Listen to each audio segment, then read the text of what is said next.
among the 4 infantry division since military training became mandatory to all male Filipino citizens as mandated in our 1934, 1973, and 1987 Constitution, which provided that the defense of the state is the prime duty of the government and the people in the fulfillment thereof. All citizens may required by law to render personal, military, or civil service.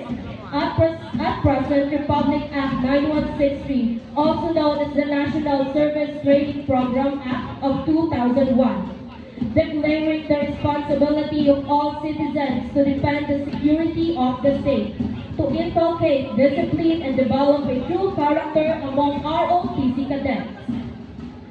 Today's ceremony is another proof of realization of the Reserve Force under the sterling leadership of Lieutenant Colonel Ulysses S. Mendoza, Military Intelligence Philippine Army, 1702nd CDC Director, Captain Jose Adrian D. Retes,